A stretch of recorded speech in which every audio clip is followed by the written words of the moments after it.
করলো। আমার নাবিজি বেরাদার, আমার নাবিজি ইমাম হয়ে বাইতুল মুকাদ্দাসে মসজিদুল আকসাতে মেরাজের রাত্রিতে সমস্ত নবী নামাজ পড়েছেন।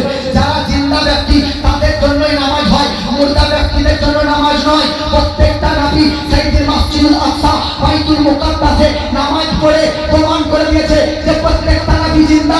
জগৎবাসী আপনাদেরকে বলতে চাই, আরে মুক্তাদি আদম, মুক্তাদি নূহ, মুক্তাদি ইব্রাহিম, মুক্তাদি ইসমাইল, মুক্তাদি ঈসা, মুক্তাদি মুসা, মুক্তাদি হয়ে নবীগণদের যদি জিন্দা হওয়া দলিল মজবুত হয়, তাহলে ইমামুল আম্বিয়া নবী নামাজ পড়েছে, তিনার জিন্দা হওয়া দলিল কতটা মজবুত হয়ে যাবে।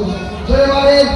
আচ্ছা, রবিবার যদি মুর্দা হতে তো মুসলিম শরীফের হাদিস, আমার আপনার নবীজি মেরাজের রাত্রিতে বেরাদার নবিল্লাহ ইসলামিয়া হযরতে মুসা নবী যে জায়গাতে মাজার আছে ওই উপর দিয়ে যাচ্ছেন, তো আমার নবী কি বলেছেন, যেটা মুসলিম শরীফের মধ্যে হাদিস, ওয়া হুয়া কাইমুন ইউসাল্লি ফি কবরিহি, হযরতে মুসা নবীকে দেখলাম কবরের মধ্যে দাঁড়ানো অবস্থায় নামাজ আদায় করতেছে।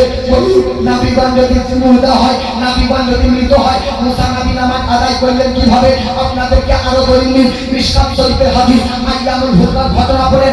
আপনারা জানেন কারবালার প্রান্তরে ইমাম হোসেনের সঙ্গী সাথী ৭২ জনদেরকে ইয়াজিদি সেনাবাহিনী মিলে শহীদ করেছে। আপনারা মনে করেন এটাই শেষ না,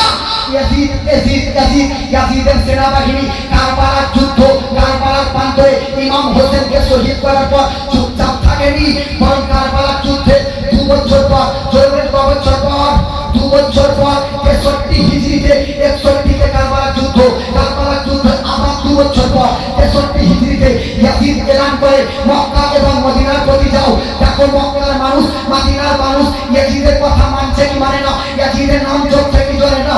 আজকে ইয়াজিদের কথাতে